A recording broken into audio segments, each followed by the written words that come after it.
우리가 지금 구원 시리즈를 하고 있고 우리가 지금 기억나시죠? 엮이는 가정 속에서도 또 부모가 우리 자녀들에게 이런저런 실수를 했음에도 불구하고 하나님께서 그 자녀들을 축복하시는 이야기를 우리가 지금 하고 있죠. 지난주는 누구에 대해서 했습니까? 에서에 대해서 했죠. 오늘은 누구에 대해서 할까요? 야곱에 대해서 우리가 함께 말씀을 나눠보도록 하겠습니다.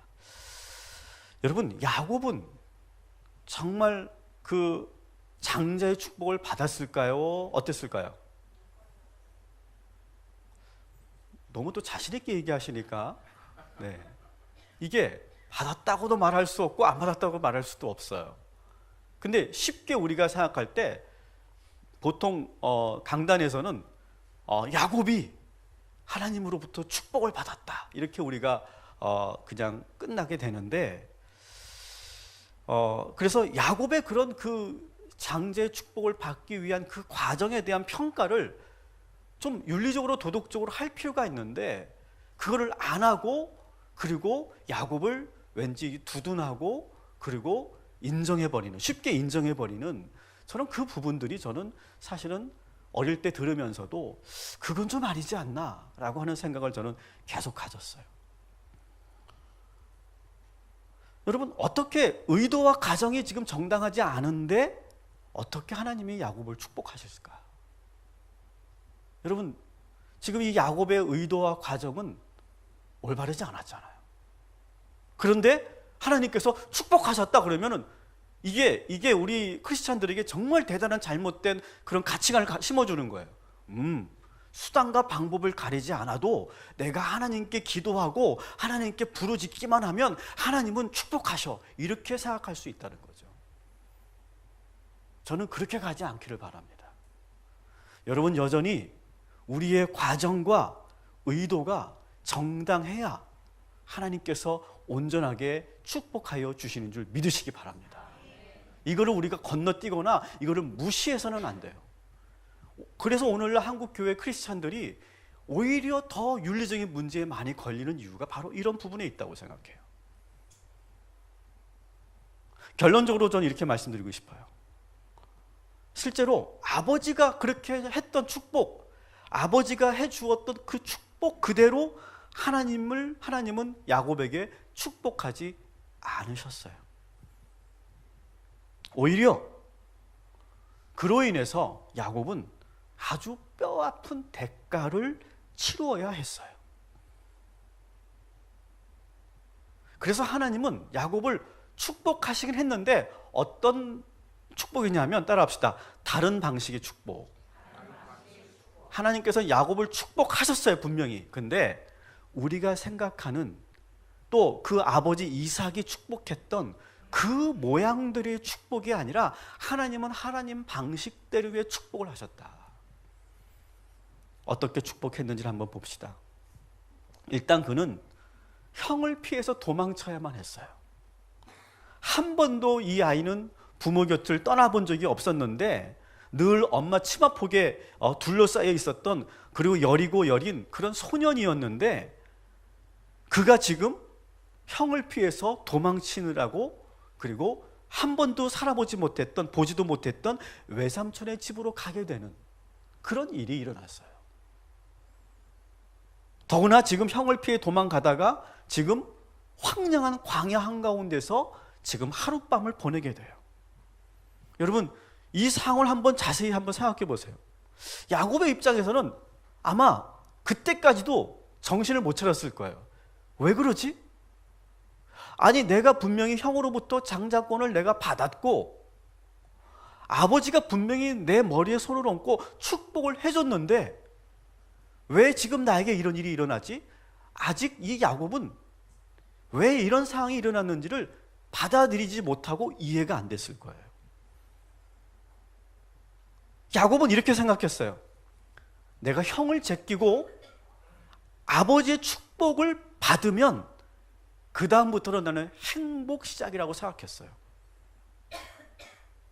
형이 딱 내가 아버지의 축복을 받고 이제 그 장막을 딱 나올 때 형이 날 보고 형이 이렇게 얘기해 줄 줄 알았어요.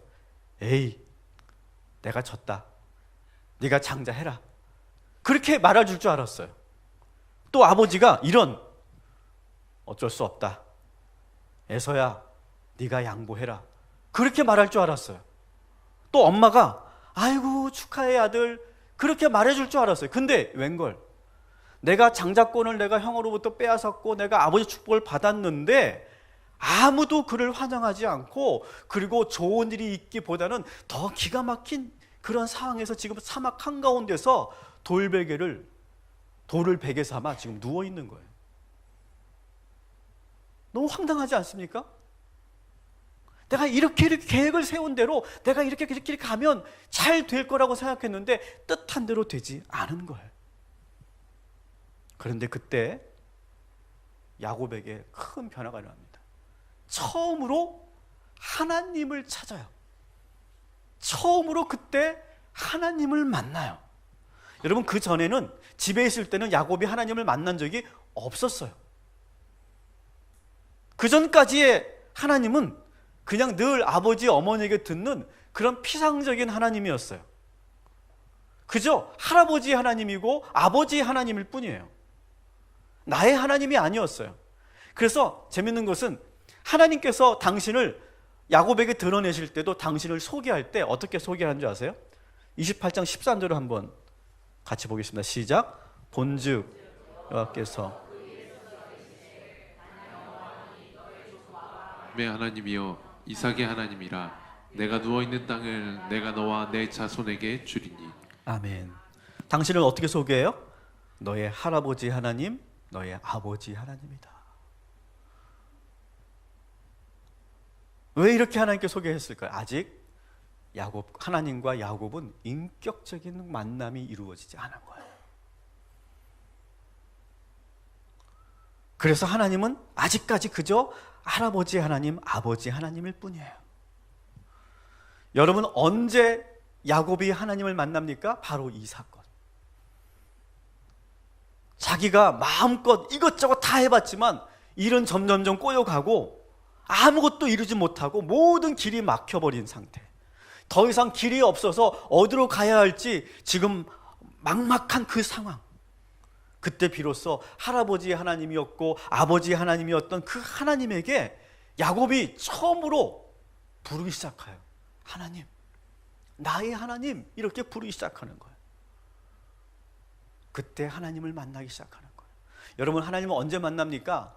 우리가 인생을 살다가 우리가 막다른 골목에 다다랐을 때, 내가 수단과 방법을 가리지 않고 내가 할 거 다 해봤지만 안 됐을 때, 내가 하는 것이 아무것도 통하지 않을 때, 그때 우리가 할 수밖에 없는 것, 부를 수밖에 없는 것, 하나님밖에 내가 부를 수밖에 없는데 하나님을 부르는 그때가 바로 하나님이 나를 만나주신 순간이에요.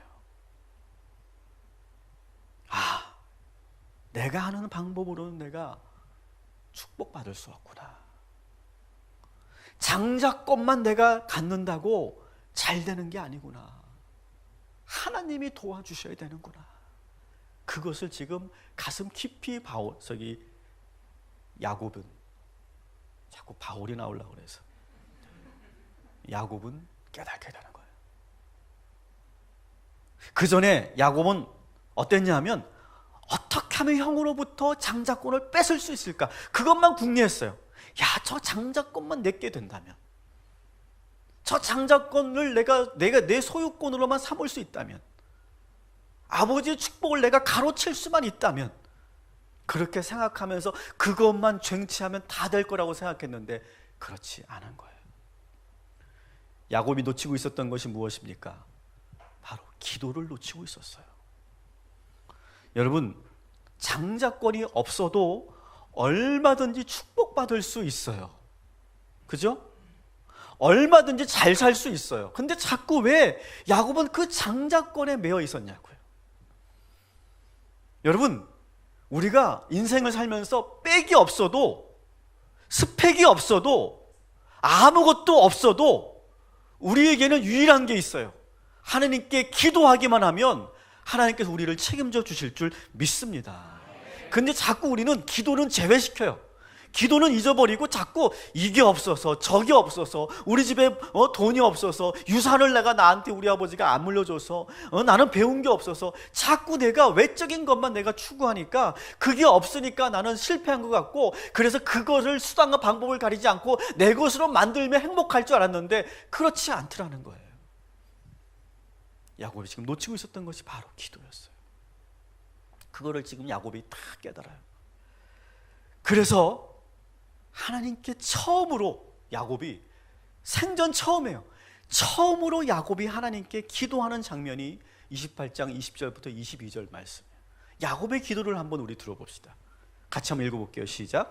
야곱이 서원하여 이르되 하나님이 나와 함께 계셔서 내가 가는 이 길에서 나를 지키시고 먹을 떡과 입을 옷을 주시어 내가 평안히 아버지 집으로 돌아가게 하시오면 여호와께서 나의 하나님이 되실 것이요 내가 기둥으로 세운 이 돌이 하나님의 집이 될 것이요 하나님께서 내게 주신 모든 것에서 10분의 1을 내가 반드시 하나님께 드리겠나이다 하였더라. 아멘. 야곱의 첫 기도예요. 첫 기도.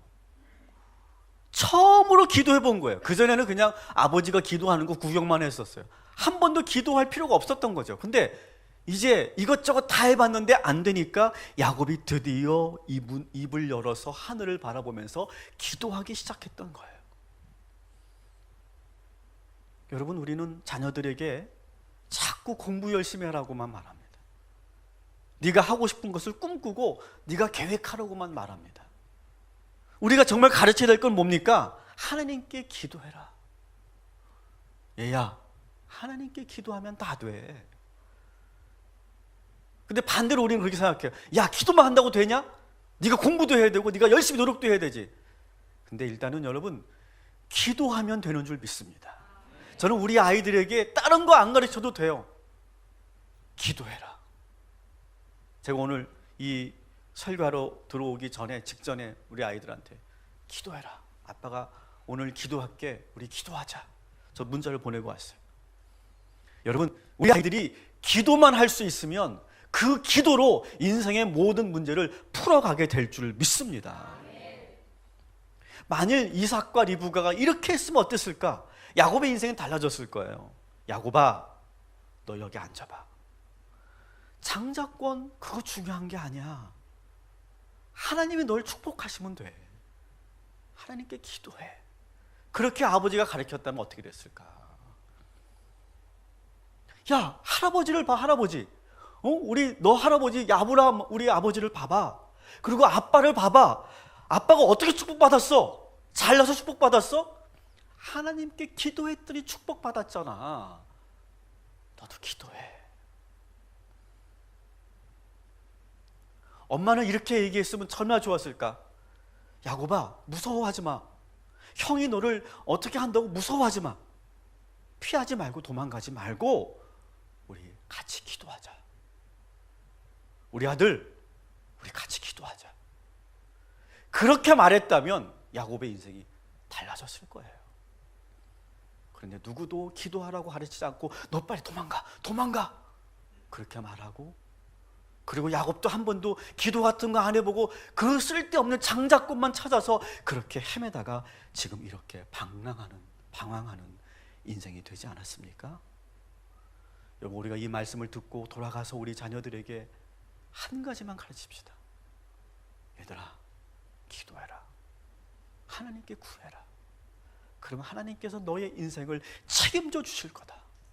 여러분, 그렇게 자신 있게 이야기해주고 가르쳐줄 수 있는 영적인 부모들 되시기를 주님의 이름으로 축원합니다. 그러면서 엄마를 봐, 엄마. 아빠를 봐. 아빠, 엄마 아무것도 없었지만 엄마 기도하고 눈물로 기도했더니 이 모든 것을 이루어주지 않았니? 지난주 주일날 저희 할아버님 추모 예배가 있어서 서울을 올라갔다 왔는데,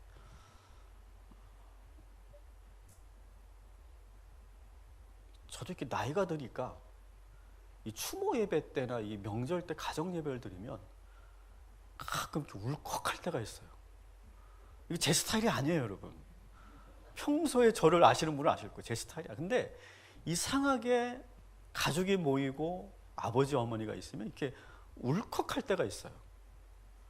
저희 처갓집은 맨날 울고 저 집은 맨날 울고 우리 집은 좀 이렇게 드라이한 집인데 일단은 그날따라 막 제가 울컥하고 뭐 우리 어머니는 막 저를 보자마자 막 그냥 눈물을 쏟으시고 그러는데 제가 왜 그랬냐면 그 찬양 있죠. 험악한 세상을 이길 힘이 하늘로부터 임함이로다. 이 찬양을 부르는데 그 1절부터 4절까지의 가사가 우리 아버지 어머니의 삶이었어요. 가장 제가 막 그 절였던 것이 험악한 세상을 이길 힘. 사실 우리 아버지 어머니는요, 우리 아버지 어머니가 살았던 이 세상은요, 험악한 세상이었어요. 내가 어릴 땐 몰랐는데 여러분 생각해 보세요. 우리 아버지 어머니 중학교 초등학교밖에 안 나왔어요. 여러분 배운 것도 없고 가진 것도 없고 아무것도 없는 곳에서 맨몸으로 세상을 산다고 생각해 보세요.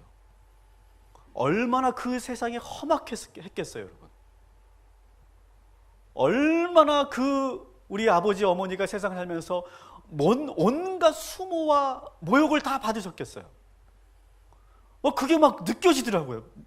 그분들이 살았던 걸 내가 비디오로 보는 것처럼 보는 건 아니지만 그랬겠다. 그 험악한 세상을 이길 힘이 어디서부터 나왔느냐? 하늘로부터 임하도다. 그 찬양을 부르는데요, 막 어떻게 할 수가 없더라고요.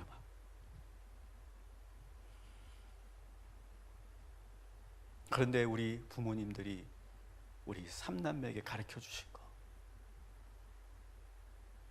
기도하자, 예배하자, 절대 하나님을 포기하지 말아라, 믿음을 포기하지 말아라. 그것을 저희들에게 가르쳐 주셨고, 그래서 우리가 이렇게 하나님의 축복을 누리게 된 줄 믿습니다. 저는 극단적으로 말합니다. 다 필요 없어요. 다 필요 없어요. 하나님을 믿는 믿음만 있으면 돼요. 기도할 수만 있으면 된다고 저는 믿습니다. 여러분, 그렇게 분명하게 자신 있게 여러분의 입술의 권세에 능력이 있어서 그렇게 가르칠 수 있는 영적인 부모님들 되시기를 주님의 이름으로 축원합니다. 자, 그런데 이렇게 첫 기도를 드렸으면 어때야 돼요? 야, 너 처음으로 나한테 기도하는구나. 그래, 내가 너와 함께 할게. 그런 게 있어야 되는데, 여러분, 오늘 이 28장을 보시면 야곱이 이렇게 기도를 했잖아요.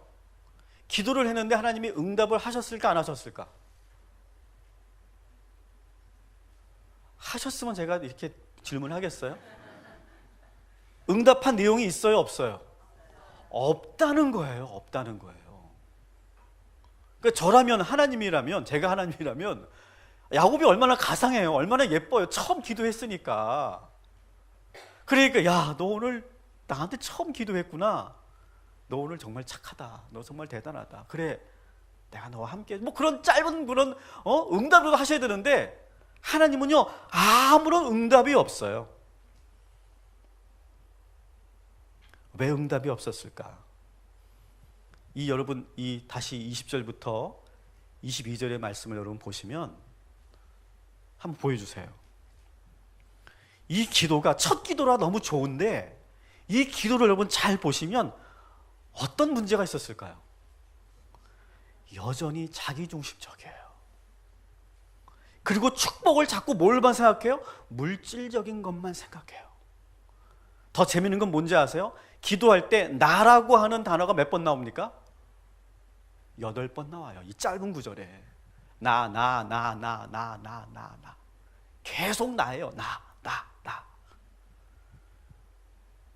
그리고 나서 내가 원하는 것을 해주면, 자기가 일방적으로 통보하는 거예요. 해주시면 내가 10분의 1을 드리겠습니다. 다 자기중심적이고 일방적인, 그리고 거래적인 기도예요. 여러분 사실 우리도 이런 기도하지 않습니까? 하나님 나한테 이거 주세요. 내가 할 수 있게 해주세요. 내 문제 이렇게 해결해 주세요. 하나님 왜 나를 이렇게 힘들게 하세요? 하나님 나에게 이렇게 축복하시면 제가 이렇게 할게요. 드릴게요. 이렇게 자꾸 기브 앤 테이크, 자꾸 거래적인 기도를 하고 자기중심적인 기도를 우리가 할 때가 있지 않습니까? 여러분 이럴 때 하나님은 어떻게 하실까? 자꾸 일방적이고 나 중심의 기도를 할 때 하나님은 어떻게 하실까요? 따라합시다. 들어주실 때가 있고 안 들어주실 때가 있다. 들어주실 때가 있어요. 언제 들어주실까요? 내가 어릴 때, 나의 믿음이 어릴 때, 그때는 들어주세요. 여러분 우리 정우가 오늘 우리 교회 최고 인기 아니에요 지금? 정우가 여러분 해달라고 하면 어떻게 해요? 다 해주는 거예요. 안아달라고 하면 안아주고요, 젖달라고 하면 젖주는 거고요, 기저귀 갈아달라고 하면 다 하는 거예요. 해달라는 대로 다 해주는 거예요. 왜? 어리기 때문에, 연약하기 때문에, 아직 믿음이 그만큼 성장하지 않았기 때문에 그때는 우리가 그럴 때 기도하면 다 응답해 주세요. 근데 이제 정우가 이제 조금 있으면 이제 좀 기다려봐라, 이제 사고도 치고 막 그런다, 상도 둘러엎고 막 이제 컵도 깨뜨리고 이제 그런다. 이제 그렇게 되면 그때부터는 이제 뭘 가르칩니까?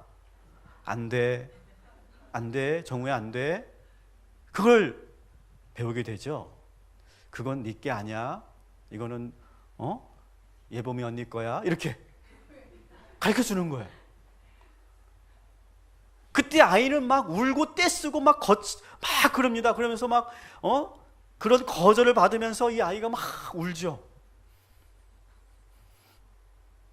근데 여러분 건강한 부모는 어떤 부모냐? 이건 심리학자가 말한 거예요. 건강한 부모는 어떤 부모냐? 적절한 좌절을 주는 부모가 건강한 부모다. 해달라는 대로 다 해주는 부모가 좋은 부모가 아니라는 거예요. 적절한 좌절. 그거는 안 되겠는데? 그건 네가 한번 다시 생각해 봐야 되겠는데? 그러면 서운하죠. 속상하죠. 내 뜻대로 안 되니까 화도 나죠.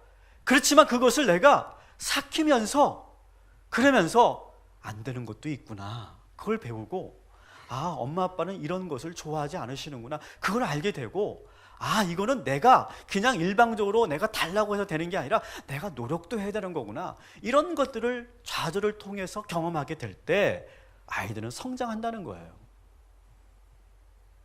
그런데 이런 거절을 한 번도 안 당해봤어 이 야곱은요. 엄마 치마폭에서 엄마가 해달라는 거 다 해줬을 거예요.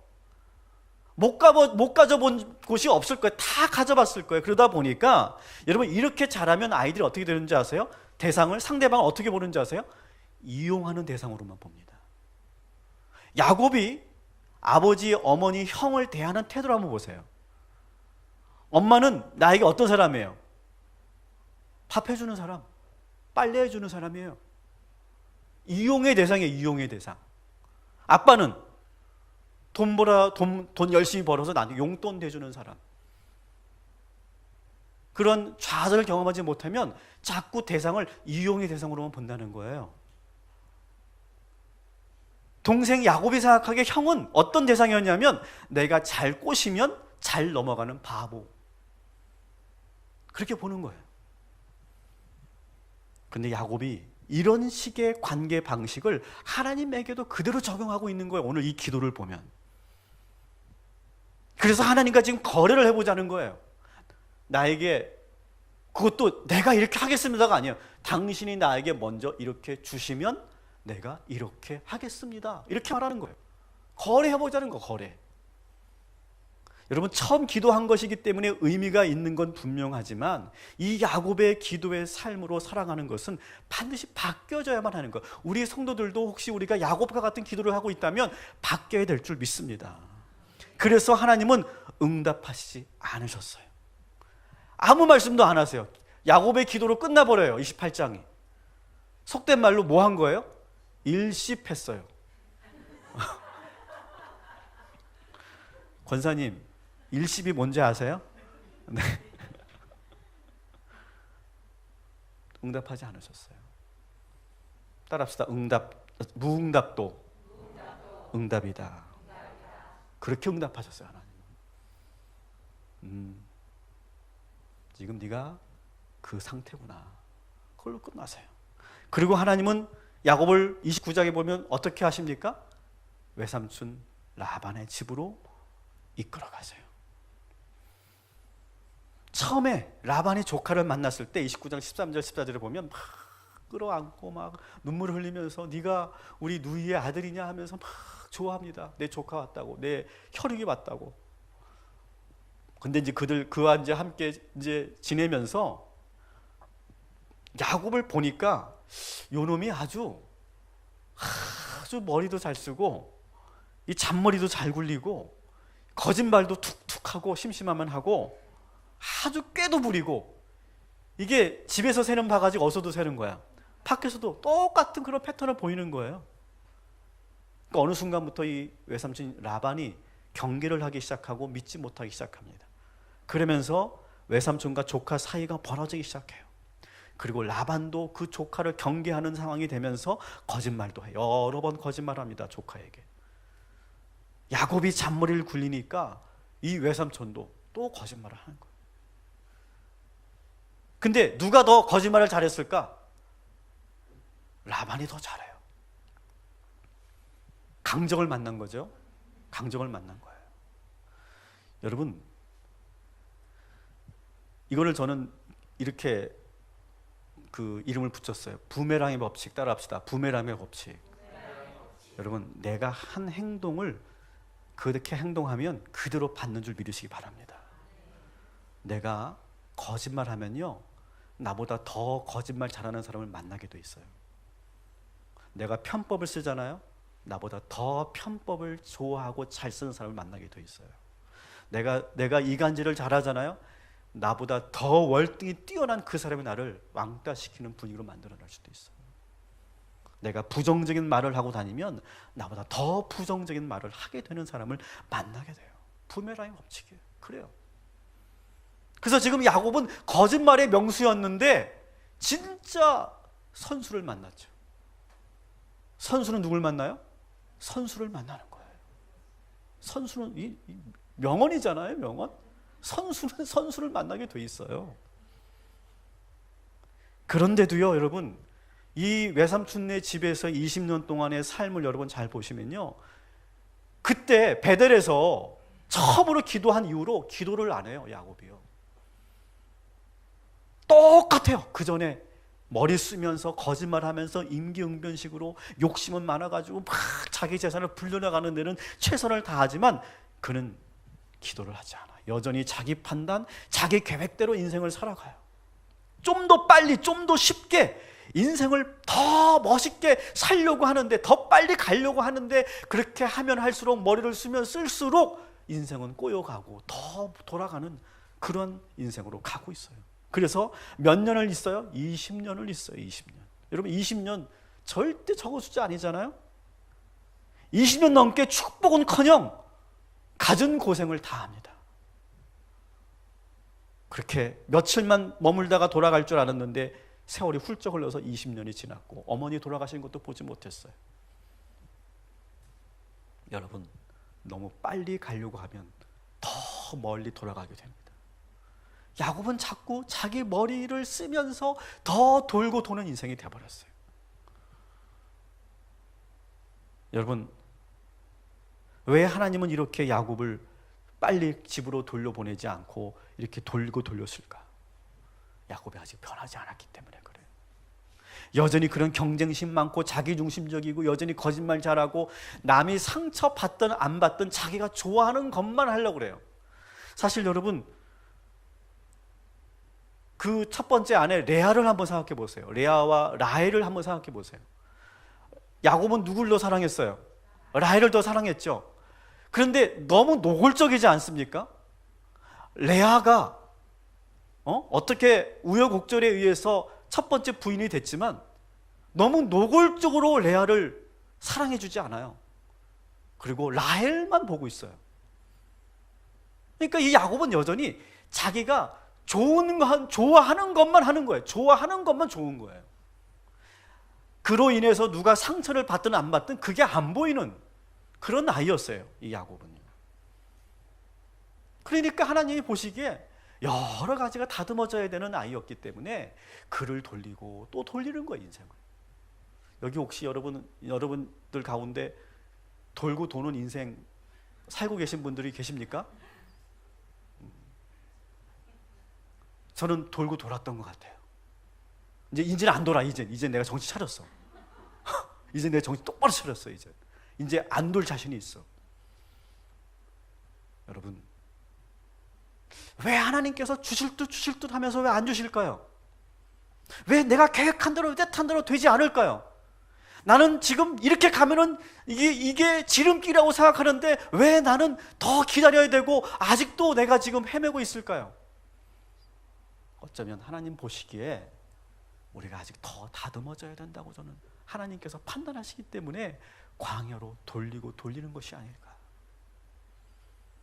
여러분, 그러나 우리가 이 광야의 시간들을 통해서 우리는 반드시 변화가 될 것이고 성장하게 될 줄 믿습니다. 그때부터 하나님께서 부어주실 줄 믿습니다. 20년을 그렇게 돌리고 나니까 야곱이 변화가 일어나기 시작해요.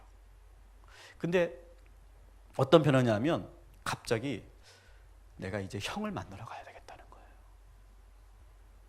형에게 이제 내가 용서를 구할 때가 됐다고 생각하는 거예요.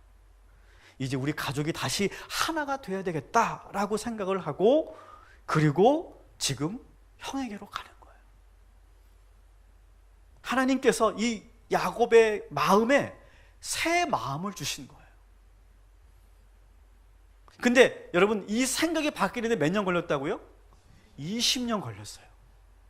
야, 여기서 여러분요, 사람의 생각이 바뀌는 거요, 쉬운 게 아니에요. 마음을 바꾸는 거 쉬운 게 아니에요.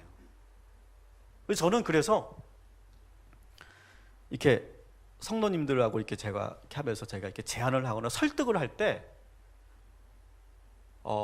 제가 깨달은 게 있어요. 그 자리에 앉아서 내가 설득하려고 그러면 99% 설득이 안 되더라고. 난 그래서 내가 설득력이 없는 사람인 줄 알았어. 그런데 제가 알았죠. 사람의 마음, 사람이 갖고 있는 그 생각을 바꾼다는 것은 잠깐 앉아서 한두 시간 얘기한다고 바뀌는 게 아니구나. 뭘 해야 되느냐? 내가 메시지를 주고 충분히 그분이 기도하게 기다려줘야 되는구나. 그래도 안 바뀌면 어떻게 될까요? 또 기다려야지. 또 기다리는 거예요. 그래서 저는 단판을 짓는 걸 저는 안 하려고 그래요. 단판을 짓지 않고 제 마음은 이렇습니다. 제 생각은 이렇습니다. 우리 각자 기도해 봅시다. 그리고 가는 거예요.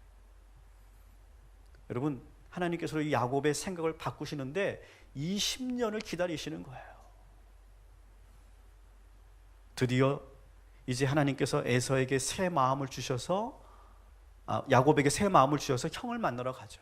근데 지난주 여러분 기억하시죠? 에서도 보면 갑자기 바뀌잖아요. 갑자기. 야, 내가 엄마 아빠가 힘들어하는 그런 결혼을 내가 하지 말아야 되겠다. 그 생각을 어떻게 했을까요, 여러분? 그래서 에서의 마음에도 뭐가 있어요? 야, 이제는 내가 동생을 만나야 되겠다. 그 마음을 동시에 주시는 거예요. 그래서 딱 야곱과 에서가 만날 수 있는 그러한 분위기, 환경을 만들어 놓으시는 거예요. 여러분, 오늘도 하나님께서 우리의 마음을 그렇게 새롭게 고쳐 주실 줄 믿습니다.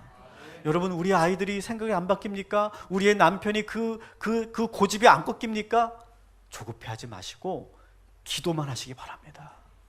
그러면 반드시 하나님께서 우리 배우자들과 우리 가족들과 우리 자녀들의 그 생각과 마음을 바꾸어 주실 줄 믿습니다. 언제까지? 바뀌어질 때까지 우리 기다리자고. 그러다 속 터져 죽을 거라고요? 그래도 해야 돼요. 그런데 여러분, 이제 형을 만나러 야곱이 갑니다. 근데 여기서도 참 재밌어요. 이제 만나러 가는데 새 마음을 주시고 감동도 주셔서 이제 가야 되겠다 하고 생각하고 담대함을 가지고 가는데 그런데 야곱이 여기서도 뭐 합니까? 또 머리를 써요. 따라합시다. 머리가 좋으면 머리만 씁니다. 이 머리가 좋은 사람들 있죠. 이 머리 좋은 사람들이 진짜 안타까운데요. 머리만 써요. 머리만. 자, 형을 만나는 과정이 상당히 길어요, 여러분. 32장, 33장이에요. 창세기에서 이렇게 긴 장을 형을 만나러 가는 이야기로 이렇게 구성되어 있다는 것 자체가 얼마나 중요하게 여기고 있는가를 여러분 느낄 수 있죠. 이 과정을 보면 참 재밌습니다. 한번 우리가 보면 이제 형에게로 가면서 종들에게 시켜서 먼저 앞서가서 염탐을 하게 합니다. 그런데 이 에서가 400명의 부하를 이끌고 막 달려온다는 그 소식을 보고를 받아요. 그러니까 이 야곱이 갑자기 담대했다가 감동이로 내가 하려고 했다가 갑자기 두려움이 엄습하니까 어떻게 합니까? 소와 양과 낙타떼를 두 패로 나누어요. 나누어서 어떻게 합니까? 앞세워요, 이렇게. 그러면서 야곱이 무슨 수를 써요? 두 패로 나눠서, 그러면 형이 우리를 공격할 때 오른쪽을 공격하든 왼쪽을 공격할 거 아니냐? 그러면 오른쪽을 공격하면 왼쪽은 우리가 살릴 수 있지 않느냐? 그렇게 생각하는 거예요. 7절 한번 읽어볼게요. 시작. 야곱이 심히 두렵고 답답하여 자기와 함께한 동행자와 양과 소와 낙타를 두 떼로 나누고 이르되 에서가 와서 한 떼를 치면 남은 한 떼는 피하리라 하고. 네, 이렇게 지금 머리를 써요. 그래 놓고도 두려우니까 야곱이 그때 또 기도를 해요. 두 번째 기도예요. 그러니까 야곱은 또 언제만 기도하는 사람이에요? 문제가 생길 때만 기도하는 사람. 그래도 기도하는 게 저는 가상하다고 생각해요. 기도를 해요. 근데 기도를 하고 눈을 뜨고 또 얘는 또 머리를 굴립니다. 이번에는요, 여러 때로 나누어요. 이제는 분산시켜요. 이제 두 패로 나눈 게 아니라 여러 때로 나눠요. 여러 때로 나눠서 어떻게 합니까? 그것도 맨 앞세워서 가게 해요. 그리고 여러 때를 나누어서 이렇게 분산시켜서 그 때와 때 사이도 거리를 둬요. 그러니까 엄청난 긴 행렬이 되겠죠. 그죠? 그렇게 해놓고 또 가는 거예요. 그러다가 형을 만나면 너희들 하인들에게 이렇게 시켜요. 너희들 형이 만나서 이게 뭐냐고 물으면 동생분께서 형님에게 드리는 선물이랍니다. 이렇게 말해라. 그러니까 여러 때를 했으니까 아마 10개의 때를 만들었다고 생각해. 그룹을 만들었다고 생각해 보세요. 그러면 그 형이 만날 때마다 이게 뭐냐 그러면 형님께 드리는 선물이랍니다. 형님께 드리는 선물이랍니다. 형님께 드리는 선물이랍니다. 그러면 그렇게 계속 들으면 형의 마음이 누그러질까 하여. 머리 진짜 좋죠? 20절 한번 읽어볼게요. 시작. 또 너희는 말하기를 주의 종 야곱이 우리 뒤에 있다 하라 하니 이는 야곱이 말하기를 내가 내 앞에 보내는 예물로 형의 감정을 푼 후에 대면하면 형이 혹시 나를 받아주리라 함이었더라. 저 하여튼 머리 하나는 정말 비상한 사람이에요. 그래놓고 여전히 두려워요. 여전히 두려워서 야복강을 갔는데, 거기서도 재밌는 장면이 야복강을 갔는데 야복 나루에서 다 건너보냅니다. 식솔까지 다. 근데 자기는 건너요, 안 건너요? 안 건너. 왜? 무서우니까. 자기는 안 건너요. 하여튼 이 32장, 33장은 그 야곱의 머리 굴러가는 소리가 계속 들려요. 계속 머리를 굴려요. 근데 그 야복강가에서 밤에 한밤중에 정체 모를 누군가와 아주 치열한 씨름을 하죠. 근데 우리가 뭐 천사와 씨름했다라고 하지만 본문에는 천사란 말은 없습니다. 그죠? 천사란 말은 없어요. 그냥 천사일 것이다 이렇게 상상하면서 그렇게 주일학교에서 얘기하거나 하지만 천사라고 하는 그런 대목은 없어요. 어쨌든 정체 모를 사람이지만 인간보다는 뭔가 더 초자연적인 월등한 힘을 가지고 있는 존재인 건 분명해요. 그와 밤새워 씨름을 하고 날이 밝아요. 그래서 이번에는 세 번째 머리를 쓰는데 어떻게 행렬을 만드냐 하면, 야곱에게는 아내가 몇 명 있었죠? 4명이 있었어요. 그죠? 레아와 라헬과 두 여종이 있었죠.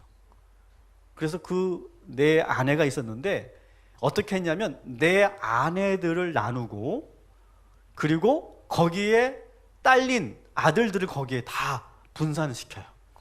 그리고 또 어떻게 합니까? 또 앞으로 가게 해요. 그러면서 어떻게 하냐면 라헬을 맨 뒤에 세워요. 왜 그랬을까? 사랑하니까. 근데 그걸 본 레아와 나머지 두 요정들의 그 마음 어땠을까요? 그 아들들은 어땠을까요? 뭐야 이거. 근데 야곱은 이게 상대방에게 얼마나 상처가 되는지를 몰라요. 얘는 끝까지 모르는 애예요. 얘는. 그리고 라헬하고 누구만? 요셉만 맨 뒤에서 자기랑 같이 가게 해요. 따라합시다. 머리가 나쁘면 손발이 고생한다. 근데 또 따라합시다. 머리가 좋으면 그 머리 때문에 고생한다. 네. 머리가 너무 좋으면 야곱처럼 돌고 도는 인생이 될 수 있어요. 너무 머리 쓰지 마세요. 야곱의 가장 큰 문제는 머리가 너무 좋다는 거예요. 그래서 야곱은 끝까지 혼자 생각하고 혼자 결정해요. 다 자기가 다 결정하는 거예요. 다 알아서. 참 이 야곱은 아주 자아가 강한 사람이죠. 누구에게도 내가 지지 않으려고 하고 누구의 도움도 조언도 듣지 않고 기도도 하지 않고, 기도는 언제 해? 힘들 때만 해. 힘들 때만. 그것도 어떤 기도? 자기중심적인 기도만 하는 거예요. 그런데 놀라운 것은 이런 야곱을 대하시는 하나님의 태도예요. 28장 15절 하나님이 그렇게 잔머리 굴러가는 소리가 들리는 이 머리 좋은 이 야곱에게 뭐라고 말씀하십니까? 같이 읽습니다. 내가 너와 함께 있어 내가 어디로 가든지 너를 지키며 너를 이끌어 이 땅으로 돌아오게 할지라. 내가 내게 허락한 것을 다 이루기까지 너를 떠나지 아니하리라 하신지라. 아멘. 그렇게 머리를 쓰고 자기중심적으로 자아가 살아서 그렇게 막 자기 마음대로 뜻대로 살아가는 이 야곱에게 하나님께서 뭐라고 말씀하세요? 어디로 가든지 너를 지켜줄 것이다. 내가 너를 떠나지 않을 것이다. 그렇게 말씀하세요. 여러분, 바로 이 하나님이 우리의 하나님이신 줄 믿으시기 바랍니다. 여러분, 하나님은 단 한 번도 야곱을 떠나지 않으세요. 대신 20년을 기다려주시는 거예요. 지 마음대로 해보게 두는 거예요. 막 이렇게 해보고 저렇게 해보고 저렇게 부딪히고 저렇게 깨지고 넘어지고 하도 그냥 내버려 두시는 거예요. 그러면서 한 번도 떠나지 않으세요. 그래서 자기 뜻대로 살다가 모든 것이 안 될 때 그때 하나님 도와주세요. 그때 하나님께서 임하시고 도와주시는 거예요. 여러분, 하나님께서는 여전히 야곱에게 함께 하셨던 것처럼 우리 자녀들에게 오늘 이 시간에도 함께하여 주실 줄 믿습니다. 우리 자녀들이 지금 어디에 있든지, 불금이라 어디에 있든지 하나님께서 함께하여 주실 줄 믿습니다. 동행하여 주실 줄 믿습니다. 우리 아이들이 지금은 아직 인격적으로 하나님을 만나지 않았어도 하나님께서 함께하여 주실 줄 믿습니다. 하나님께서 동행하여 주실 줄 믿습니다. 내가 다시 너를 돌아오게 하리라. 그런데 야곱에게 마지막 장면에서 감동적인 장면이 나와요. 그렇게 머리를 쓰던 이 야곱이 33장 3절에 보면 반전이 일어나요. 같이 읽어볼게요. 시작. 자기는 그들 앞에서 나아가되 몸을 7번 땅에 굽히며 그의 형 에서에게 가까이 가니. 아멘. 지금까지는요, 그 전까지는 야곱은 항상 어디에 있었어요? 맨 뒤에 있었어요. 맨 뒤에. 그래서 형이 나를 잡으러 온다 생각하면 가장 먼저 주랭랑 치려고 그렇게 하고 있었던 이 야곱이 야복강가를 통해서, 야복강가 이 체험을 통해서 바뀌어버려요. 그러면서 가장 먼저 앞서요. 이제는 처음에는 그렇게 막 아내들을 앞세우고 막 그렇게 하더니 이제는 자리를 쩔룩쩔룩 거리면서 이 야곱이 가장 먼저 앞섭니다. 앞서고, 그리고 어떻게 합니까? 가다가 절을 하고 그러면서 형에게 나아가요. 어느 순간 야곱에게서 두려움이 사라진 거예요. 더 이상 피하지 않는 거예요. 머리 굴리지 않는 거예요. 여러분, 이렇게 변하게 된 계기는 무엇이냐? 지난밤에 야복 강가에서 있었던 사건 때문에 그렇게 된 거예요. 밤새워서, 사실 야곱은 지금 두려움 속에서 야복 강가에 있었는데 더 무서운 존재가 나에게 엄습해서 나와 씨름을 하니까 그때 인간적인 두려움이 사라지더라는 거예요. 나를 짓누르고 있었던 불행의 불안과 공포가 오히려 다 사라지더라는, 그 싸움 한번 하니까, 씨름 한번 하고 나니까. 오늘 여러분, 이 밤이 그런 밤이 되길 소망합니다. 오늘 여러분 어떤 염려 가지고 오셨습니까? 어떤 두려움 가지고 오셨습니까? 오늘 이 시간 이 자리가 야복 강가인 줄 믿으시기 바랍니다. 그리고 여러분이 부르짖으면, 우리가 영적 씨름을 하면 우리가 새로워지게 될 줄 믿습니다. 진짜 하나님을 만나면 세상 그 어떤 것도 두렵지 않게 될 줄 믿습니다. 그래서 저는 이 과정을 이렇게 제가 표현해 보고 싶어요. 야곱은 두려웠어요. 근데 두려웠는데 야복 강가에서 두려운 하나님을 만났어요. 그랬더니 어떻게 됩니까? 두려움이 사라졌어요. 이것이 공식이에요, 공식. 여러분, 두려울 때 이 야복 강가와 같은 이 성전으로 달려오시기 바랍니다. 그리고 이 깜깜한 곳에서, 아무도 없는 곳에서 그 두려운 하나님을 만나시기 바랍니다. 그러면 인생의, 우리의 삶의 두려움이 모두 사라지게 될 줄 믿습니다. 그래서 환도뼈가 부러져서, 엉덩이 뼈인데 이게 부러져가지고 절룩절룩거리면서 그러면서 가는데도 마음은 한결 가벼운 거예요. 두려움이 사라진 거예요. 여러분, 야곱이 왜 절룩거리면서 그 두려운 경험을 하고 나서, 씨름을 하고 나서 왜 이렇게 바뀌었을까요? 야곱이 두려웠던 거는요, 이런 거였어요. 조금이라도 내가 안 다치려고, 조금이라도 내가 손해 안 보려고, 피해보지 않으려고 그렇게 하니까 두려운 거예요. 그런데 환도뼈를 그냥 하나님께서 팍 쳐버리니까 그냥 걷지도 못하는 존재가 돼버리고 아무 힘도 쓰지 못하는 존재가 돼버리니까 오히려 마음이 가벼워지더라는 거예요. 그러니까 아직도 뭐 다리도 부러졌는데 더 무서울 게 뭐가 있어. 형이 이쪽도 때리면 때려라지, 뭐 부러지면 어때? 그런 마음이 생기더라는 거예요. 여러분, 오늘 그런 마음으로 야복 강가에서 천사를 놓지 않고 치열하게 기도했던 야곱처럼 그렇게 부르짖고 붙잡고 씨름하시기를 주님의 이름으로 축원합니다. 모든 두려움을 하나님께서 물리쳐 주실 줄 믿습니다. 한도뼈가 부러지는 한이 있어도 그 삿발을 놓지 않고 끈질기 기도했던 야곱처럼 오늘 이 시간 부르짖고 기도하시기를 주님의 이름으로 축원합니다. 말씀을 정리합니다. 여러분, 놀라운 것은 이 이삭과 리브가가 많은 그러한 부족한 부모였지만 하나님께서 그 에서와 야곱을 책임지시고 축복하셨어요. 하나님 방법대로 축복하셨어요. 야곱은 결국 축복을 받았으니까 못 받았습니까? 받은 사람이 됐어요. 결국 돌고 도는 축복을 받았어요. 그러면서 성품이 다듬어지고, 그리고 인격이 다듬어지고 성숙해지는 그런 아들로 하나님께서 만들어 주신 것처럼 하나님께서 우리 자녀들을 그렇게 복되게 하시고 구원의 길로 인도하여 주실 줄 믿습니다. 우리는 다 야곱이었죠. 여러 야곱의 모습 가운데 하나씩은 다 우리의 모습 속에 야곱의 모습이 있다고 생각합니다.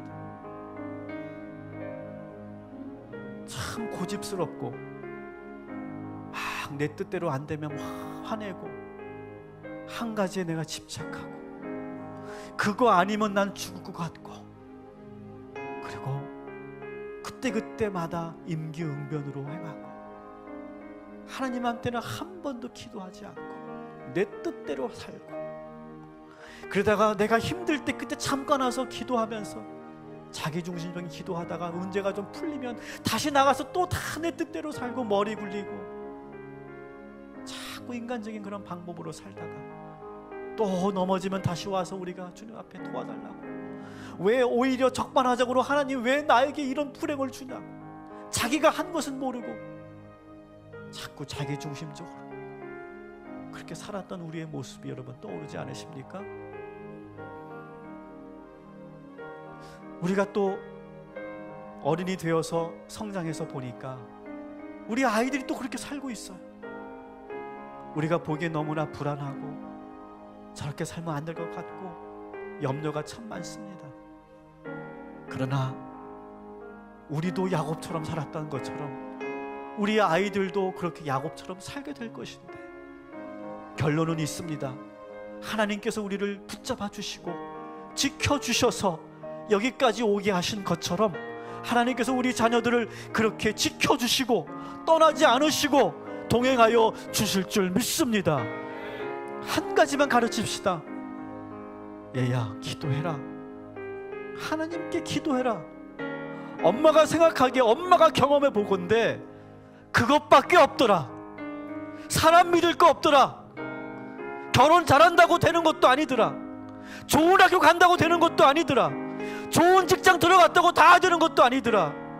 끝인 줄 알았더니 또 새로운 시작이 있더라. 내 뜻대로 되지 않더라. 그러나 기도하면 되더라. 여러분, 자신 있게 가르치십시오. 자신 있게. 우리가 실수한 건 많지만 그것은 하나님께서 다 보완해 주시고 가려 주신 줄 믿습니다. 그리고 하나님께서 우리 자녀들에게 우리가 해야 될 마지막 사명, 얘들아 기도해라. 하나님을 붙잡아라. 하나님을 포기하지 말아라. 여러분, 그렇게 가르칠 수 있는 영적인 부모들 되시기를 주님의 이름으로 축원합니다. 오늘 이 시간 두 손 높이 들고 기도합시다. 주신 말씀 우리 떠올리면서 가장 은혜가 됐던 말씀 여러분 하나를 붙잡고 기도하시고, 그러면서 우리 희강이와 유준이와 다은이를 위해서 여러분 꼭 그 이름을 불러가면서 기도해 주시고, 우리 고3 수험생들을 위해서 기도해 주시고, 우리가 가나의 청소년들을 위해서 우리가 기도하고 있고 성경 보내기 운동 벌이고 있는데 그 땅을 위해서 기도해 주시고, 우리 이제 얼마 안 있으면 남북 정상회담과 이제 여러 가지 이제 정치적인 경제적인 그런 많은 문제들이 있는데 오늘 우리 사회를 위해 대한민국을 위해서도 여러분 꼭 기도해 주시기 바랍니다. 우리 두 손 높이 드시고 하늘을 바라보시고, 여러분 제가 분명히 말씀드립니다. 수준 높은 기도하라고 하는 거 아니에요. 여러분이 구하지 말라고 구하는 기도하지 말라고 하는 것도 아니에요. 구하시기 바랍니다. 아들이 딸이 아버지한테 구하지 않으면 누구한테 구하겠습니까? 구하시기 바랍니다. 응답은 아버지께서 알아서 하실 거예요. 더 좋은 걸로 주실 줄 믿습니다. 구하시기 바랍니다. 자신 있게 아버지한테 달라고 하시기 바랍니다. 하나님께서 알아서 때에 맞게 방법에 따라서 하나님께서 허락하여 주실 줄 믿습니다. 우리 주여 세 번 부르고 기도합니다. 주여!